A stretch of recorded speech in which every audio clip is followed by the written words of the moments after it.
Hello, welcome. So, in the last few episodes, we've been building this computer.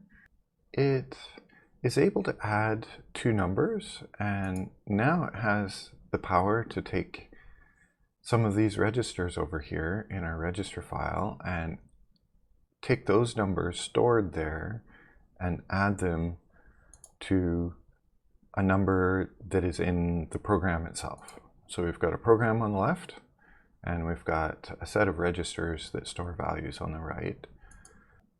And we have a very simple program that goes through these numbers and adds these, and then forwards it on to the next instruction to continue this addition process. So if we start over from scratch, we'll see we get the number 100, and then 300 because we added 200 to it, and then 399 because we added 99 to it, and then 433 because we added 34, and it just cycles through and does this. This is getting there.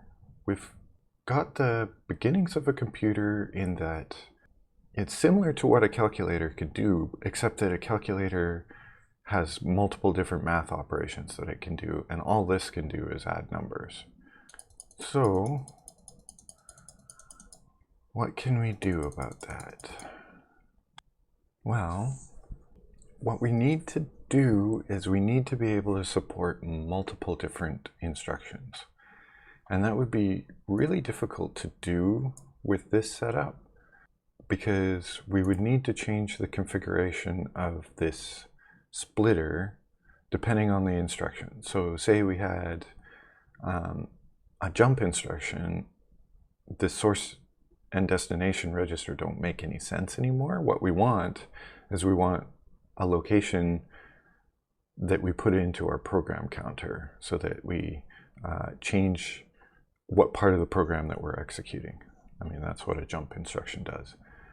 And then there's a bunch of other different kinds of instructions that would have different formats. And so this structure here has worked for us so far, but it won't work in the long term. What we really need is a piece of memory that we can use as our program space, if that makes sense. Well, this program does have a piece of memory that we could use as program space. It's called an EEPROM, electrically erasable programmable read-only memory. That's kind of a mouthful, but what it does is it gives us a piece of memory that we can write to, and it will remember the results so that the next time we run the computer, those results will still be there, if that makes sense. So what we could do is we could have a set of these for entering different kinds of instructions into our computer, and it can save it in our EEPROM here. And then on the output, maybe we have some diagnostic LEDs and whatnot to tell us exactly which kind of instruction this is and what it's going to do.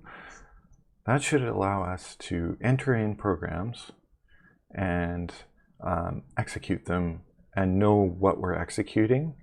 But inside of this is just going to be a bunch of hexadecimal numbers, binary data, if you will. So inside this will be all cryptic. It'll just be a bunch of numbers. We won't really know what it does.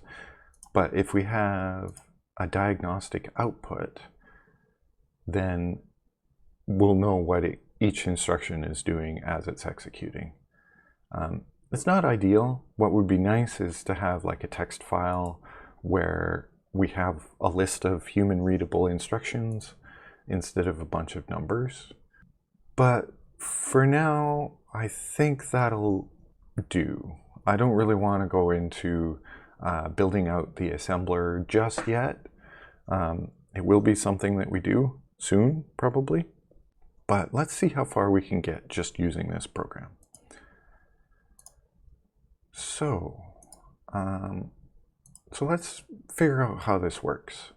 There is, oops, not there. There is some help.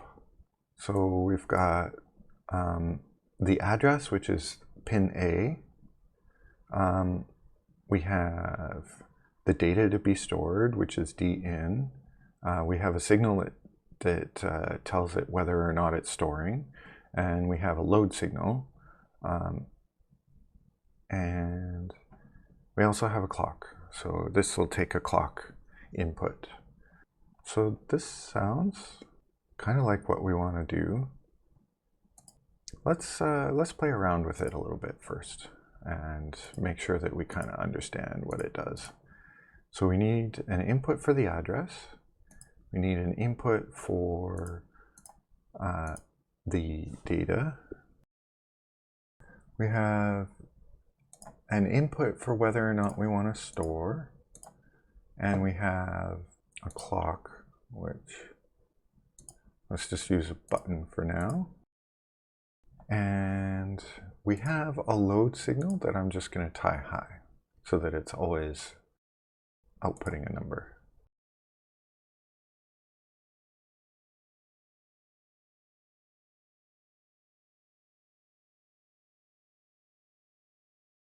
Okay, so let's try entering in a number. And we're going to store it in address 0. If we do this, it doesn't do anything. It's just loading what's in address 0, which is currently 0. But if we set this line high so that it's telling the EEPROM to store, then we get 2A on the output. Now, if we stop the program, if this was RAM, it would forget everything. But because it's a form of ROM, a programmable form of ROM, it should remember that 2A was stored in it. And yes, indeed, it does. So this is actually exactly what we want. We want to be able to enter in our program, and then we want to be able to execute the program afterwards. And if we cut the power, we want it to remember our program so we don't have to enter it in again. So I think this is pretty ideal. So what happens if we change the address without clocking this? Oh, actually, we don't have to clock the read address. That's interesting. So whatever A is, if it's not storing anything, oh, excellent. I think that's perfect. So we don't have to worry about the clock unless we're storing. Excellent. All right. Let's set this to 32 bits because that's the size of our instructions so far. I'm going to call this program.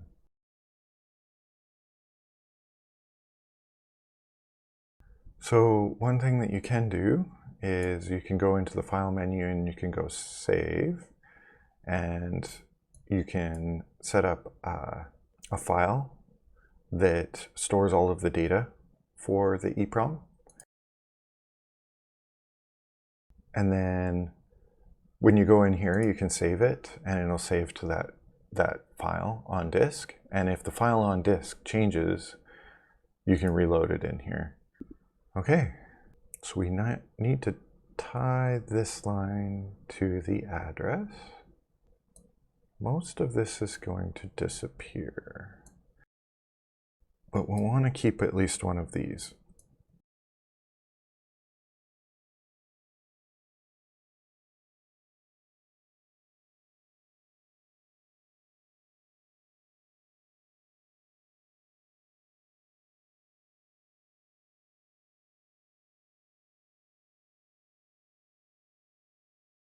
Okay, so we have a way to enter in a program here.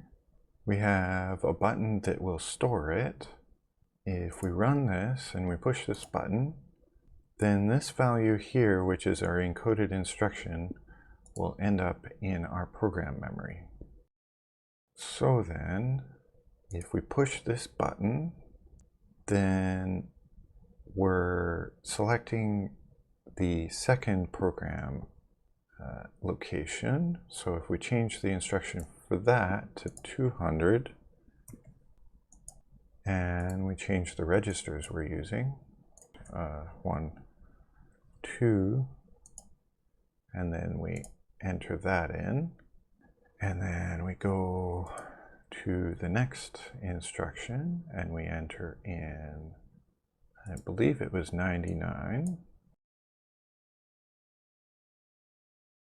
and we were doing registers 2 and 3, clock that in, and then go on to the next instruction. This one was 34, and this one was 30, and we clock that in. We should now have the same program, and if we stop, yeah, our program should be in here, and if we go again, we should have the same results as we did at the beginning of the video. But now we're storing our program in a piece of memory that we can alter. Excellent.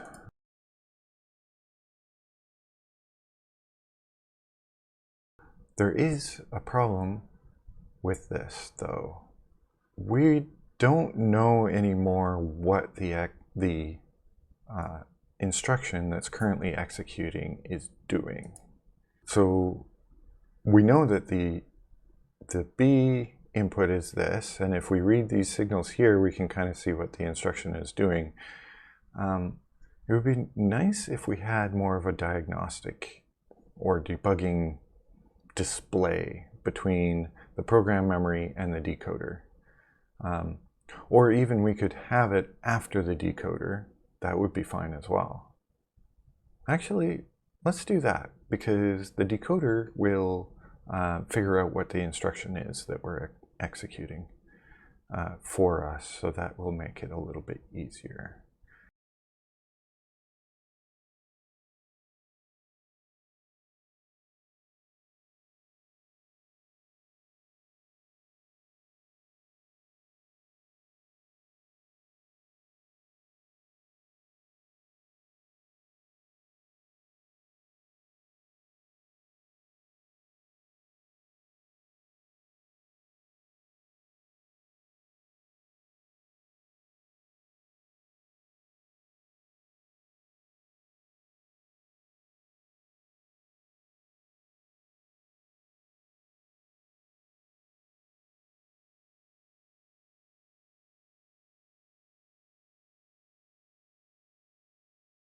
So this kind of looks like what it's doing. It stores in register RD the value of A plus B, which it comes from the source register. So that kind of looks good. It helps us to know what's happening. Let's wire these up. So what I'm using here is what's called a tunnel. A tunnel is a way of having two wires connected together, but they're not showing a line between them. That way the lines don't become a bunch of noise, if that makes sense.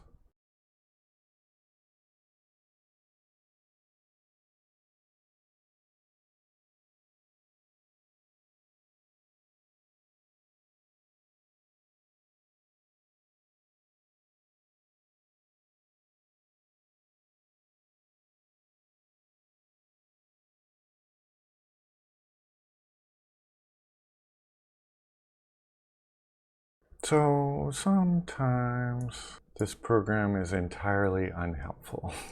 Error creating the circuit. What do you mean?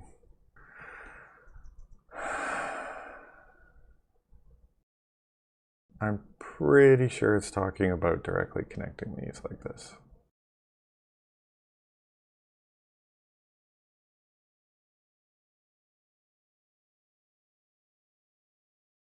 That was what it was talking about, but this is not ideal either.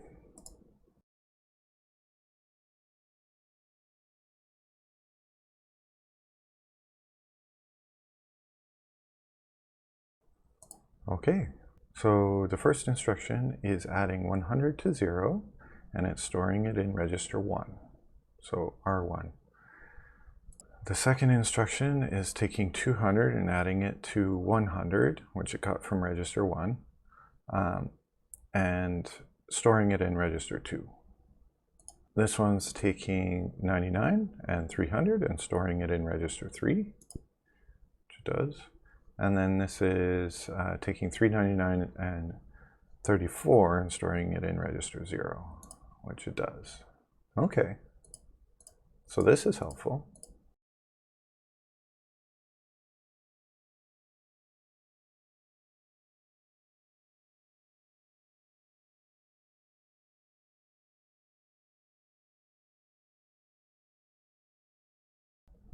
Here we go. So this kind of makes sense for a debugging output. I just moved the text a little bit higher so that it's going on the values that display above the pins, and that seems to work quite well. And actually we might be able to get this a little smaller.